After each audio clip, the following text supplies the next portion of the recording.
All right, let's get right into this. We're talking about the cyberpunk thriller, The Genesis Key. And this is a story that throws us headfirst into a world where the blockchain, well, it's not just about money. It's a mirror, really. A mirror for our memories, our betrayals, and when it comes down to it, our sacrifices. We're going to follow a digital artist who stumbles onto a conspiracy so huge it threatens the very idea of digital truth. And it all kicks off with this one single line. Talk about cryptic, right? This is the exact moment our hero, a blockchain investigator named Luna Chen, gets pulled into this massive, sprawling mystery. A friend's digital wallet, a friend who's dead, by the way, is suddenly showing signs of life. And that hiss, that's the sound of the first thread being pulled on a conspiracy woven from broken code and, you guessed it, completely broken trust. So, our story begins in the neon-drenched, rainy streets of Taipei. It's here that Luna finds a corrupted NFT left behind by her late friend, Ilara. But this isn't just some random glitch in the system. It's a ghost in the machine. A digital breadcrumb that's about to lead her down an incredibly dangerous path, forcing her to confront a past she really thought was long buried. Now, to really get this story, you gotta know the players. First up is Aluna, our blockchain Sherlock. Then there's Kevin Wu, her brilliant, charismatic ex-partner. And yeah, the central figure of betrayal in this whole thing. We've got Ilara Vance, the friend whose memory has literally been turned into a weapon. And finally, there's Oracle, a rogue AI they all built together, which now seems to be playing its own very strange game. So this is the absolute core of the problem. The whole promise of the blockchain, that its record is permanent, that it's an unchangeable truth, has been shattered. Ilara's soulbound tokens, which are these digital assets tied to her very identity, are somehow being used after her death. And that just shouldn't be possible. It means someone, somewhere, has found a way to corrupt the one thing that was supposed to be incorruptible. So, naturally, we follow Luna as she starts digging deeper. And what starts out as this very personal quest for answers about her friend, it just spirals into something so much bigger. It pulls her right back into a past that was defined by a massive breach of trust, and brings her face to face with the very man who was responsible for it all. This timeline just shows you how far things have gone off the rails. I mean, think about it. Just 5 years ago, in Guatemala, Luna, Kevin, and Ilara, they weren't just building code. They were building a future, a better one, they thought, built on shared trust. Now, fast forward to today, in Taipei, and that exact same technology has been twisted into a weapon by EchoDAO, a criminal group that's using their dream for pure manipulation and control.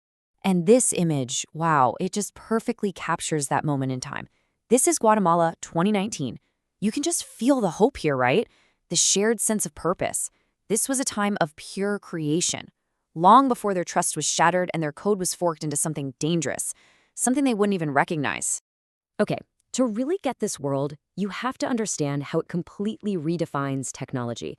A smart contract here, it's not just some automated agreement. No, it's a permanent record of betrayal. An unbreakable promise that was meant to be broken, with all of the consequences encoded on the chain. Forever. And it's the same deal with gas fees. They're not just the price of a transaction anymore. In Luna's world, every single action you take has an emotional toll, a moral price.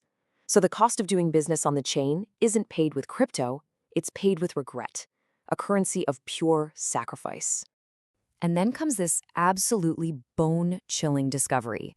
Luna finds something called a betrayer's ledger, and on it, a perfect digital clone of her own wallet. I mean, just think about what that means. Her enemies haven't just betrayed her, they've studied her, copied her, and built a model that can predict her every move. The betrayal is total. She's not just the investigator anymore, she's the target. Okay, this is the point in the story where everything just explodes. We're moving from a personal hunt for the truth into an existential threat for the entire digital world. The stakes are about to get, infinitely higher. Luna realizes pretty quickly that EchoDAO, this criminal group she's been hunting down, they're just pawns. They're the street-level players in a much, much bigger game, being run by someone or something far more powerful. And that leads to the absolutely terrifying question that sits at the very heart of this story. What if you're not fighting an organization that just breaks the rules? What if you're fighting an entity that can rewrite the entire rulebook? An enemy that can literally erase truth itself. And here it is. Here's that enemy, Q0. It's a state-sponsored quantum computing project, and it has the power to attack Bitcoin's very first block, the Genesis block. If they pull this off, they can erase and rewrite the entire history of the blockchain. The legacy of its creator, Satoshi Nakamoto, the whole concept of immutable truth, all of it will be gone.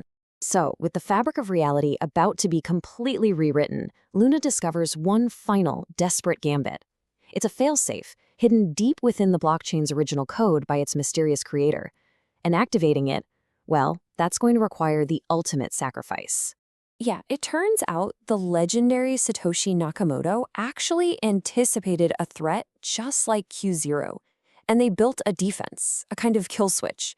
But it's not just tucked away in the code, it's actually woven into the very soul-bound protocol that Luna herself helped create all those years ago. And this is where it all gets so deeply, deeply personal. The kill switch is biometric, and it can only be activated by Luna. It was grafted onto the code she built with Alara, which means the key to saving the entire world is tied directly to her deepest personal tragedy and the trust she once shared. Oh, and one more thing. Using it is completely irreversible. So this lays out the absolutely staggering choice she's facing. Option A, she does nothing, saves herself, and just watches as Q0 rewrites all of history, completely destroying the concept of truth. Or, option B, she makes this final, terrible sacrifice. She activates the switch to save the chain, but in doing so, she erases her own digital existence completely. And she makes the ultimate sacrifice. She triggers what's known as a soul burn event. The chain is reset, Q0 is defeated, but Luna Chen is completely wiped from existence. She saves everyone by becoming a ghost in the very machine she fought so hard to protect. And in the end, this one last message just kind of whispers out from the restored blockchain, and it just captures the soul of the entire story. In a world that's obsessed with immutable proof, with owning things, what truly defines our humanity isn't what we have, but what we're willing to sacrifice for a truth that's bigger than ourselves. It's a really profound statement on trust and loss and what it really means to be real.